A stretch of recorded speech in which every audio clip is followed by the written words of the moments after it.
Thank you and welcome to the Voice of Impact. My name is Nasreen Mohammed. I'm the founder and managing partner of Rice Advisors, and I have with me here one of our panelists and brilliant founder, Mr. Yaw. Thank you so much for having us and being here. Thank you for having me. So I think for the past 2 days, we have been having very transformative conversations around investment, around impact and what it means. And on our last session with you, we explored about how artificial intelligence, fintech, and data infrastructure, data sovereignty, can either widen exclusion or radically advance equity. From your perspective, during the summit, you have challenged us that we must stop treating Africa data as an export and start seeing it as a sovereign capital. Can you elaborate more on that? As I said on the panel, I think data export or data licensing is actually something Africa should lean into. We should do more of it. But I think we need to ask ourselves, at what stage are we exporting? Are we exporting very raw material, as in, are we sending biological samples abroad as a very low value product? Or are we investing in the capacity to add value to those, to generate data that we can then license? Because the data is much more valuable than the raw sample.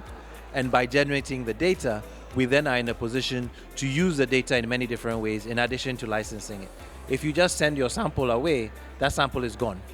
And there's nothing more you can do with it. But if you generate data, the data can live on in many different uses. So I think the question we have to begin to think of it from the African perspective is, how do we do this responsibly? How do we ensure that the use of such data benefits the local communities that from which it is derived? And I think the key part of that is it needs to be African-led. So there need to be African companies, African industries that are built around the generation and the commercialization of data. And then they can be held accountable to ensure that they do things ethically and with a focus on local impact. The other consideration is Africa is a very fragmented ecosystem.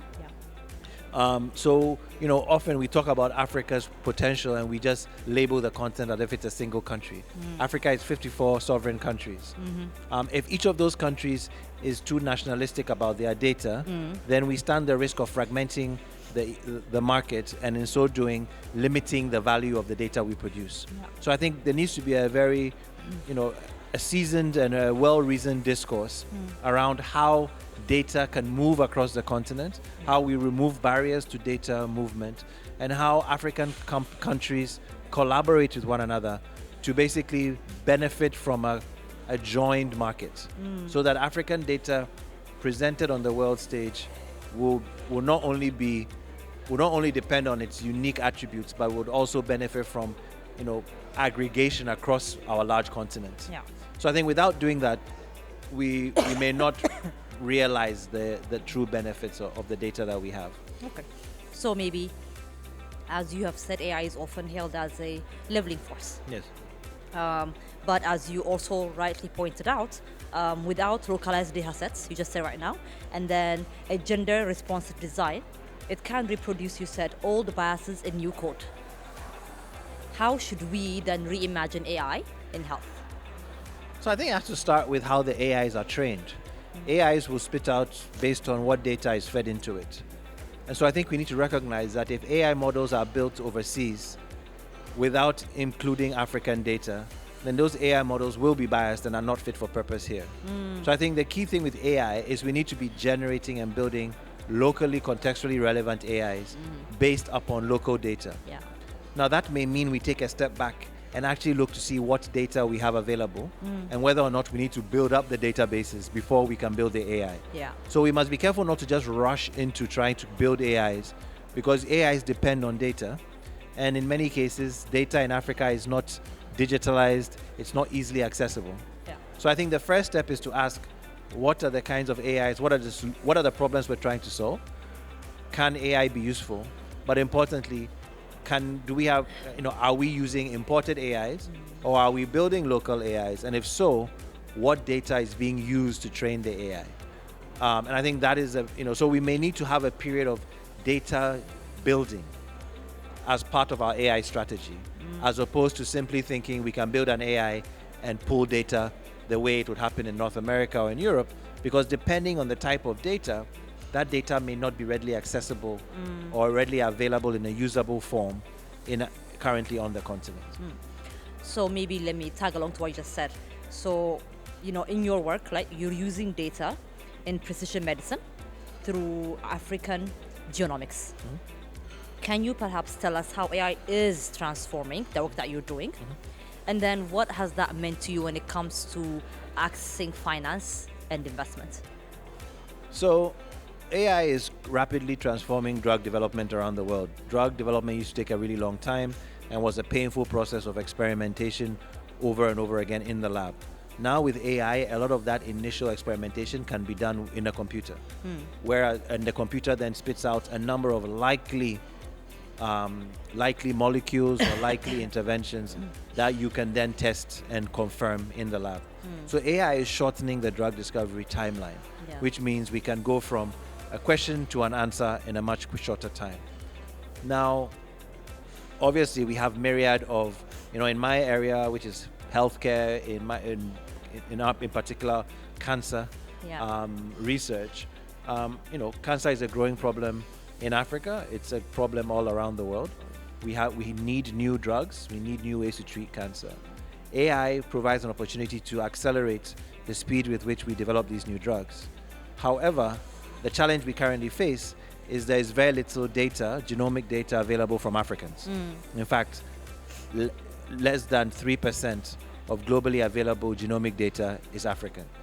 Almost 80% is European. So all the drugs that are being developed, all the AIs that are being trained, are currently being trained primarily on European data.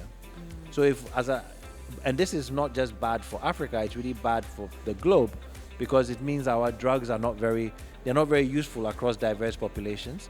And of course, we know that the world is rapidly diversifying. Europe and North America themselves are very diverse or increasingly diverse. So the health needs in those countries requires more diverse data. So I think that now creates an opportunity because Africa has the most genetically diverse population. So from a commercial standpoint, if global pharma needs more diverse data to make drugs even for America and for Europe, much less for the rest of the world, and Africa has the most diverse human genomic data available, then that's an opportunity for Africa to now begin to play a very important role in global drug discovery. And AI supercharges that because most global drug discovery is now going AI. AI needs data. So there's really now no choice but for these big companies to try to get data from more diverse sources. And so I think there's an opportunity there for Africa to begin to position itself and to secure the investment. Of course, generating such data is not cheap. It requires considerable investment, but I think there's now clear line of sight to a significant return on that investment.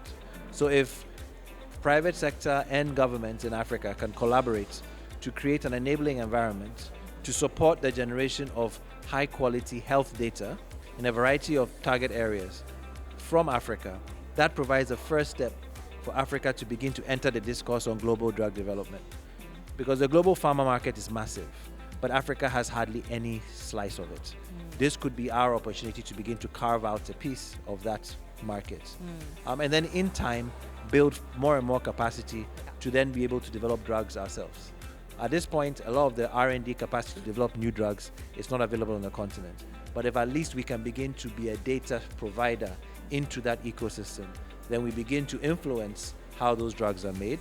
And then with further investment and further growth, we can begin to build capacity to develop our own drugs. So I think one last question, and I want it to be short, precise, and sweet. Yes. What is your call to action? My call to action is for Africa to stop being a consumer of knowledge and become a producer. Producers of knowledge control the narrative. Producers of knowledge control the flow of money.